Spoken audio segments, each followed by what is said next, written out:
Hi, I'm Varnaz and welcome to Low Carb Keto Recipes and Having Fun.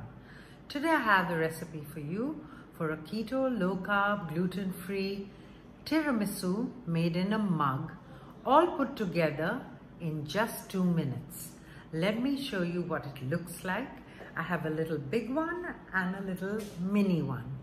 So that's what it looks like.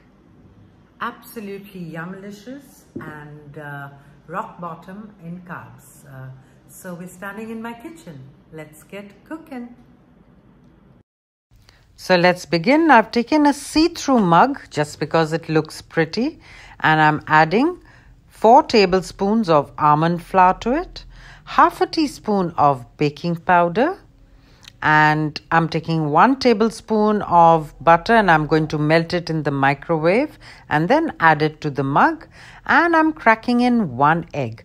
Give this all a good mix and put it into the microwave according to your wattage, anywhere between 1.5 to 2 minutes till you see it fluff up and come higher than the mug. This mug is about 6 inches in height. Now I'm letting it cool down before I plop it out. Until then, I'm making the coffee mixture, which is 1 teaspoon of instant coffee and 4 tablespoons of warm water. In the video, you just saw me putting 2, but I added 2 more. Now I'm plopping out the cake there. It plops out so beautifully. And I'm going to cut it into 3 parts. So this is the reason I've made it in the mug, where it's going to be assembled, because it'll take the exact shape of the mug. Now I'm pouring over the instant coffee and warm water mixture and seeing that I douse all the 3 pieces in the liquid. I'm adding that little bit extra water since I had told you it was a little less earlier. So I'm leaving this aside. And now I'm taking a little bowl and adding 4 tablespoons of cream cheese. You can also use mascarpone and any powdered sweetener of your choice.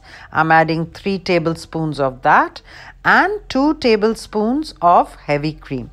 Give it a really good mix to bring it into a lovely smooth mixture. It shouldn't have any lumps in it. You can keep it in the refrigerator now for about 10-15 minutes, or we are ready to assemble. So you take the smallest part that you had cut and put it into the mug.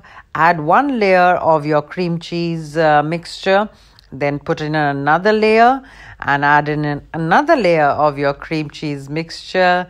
And look how beautifully that comes up. Absolutely yummilicious. And now the last one is going above the level. So what I'm doing is I've cut that into half, and the topmost mixture should be your cream cheese or mascarpone mixture. Now I'm going to sift through a sieve a little bit of unsweetened cocoa powder, and here we have our beautiful mug tiramisu ready. Now with that little piece left over, I've got a coffee shot glass and I'm building up the same little thing, and look, there you go. I have another little one ready. So you can use either shot glasses or a little higher mug. Thanks for watching and do subscribe. Bye then.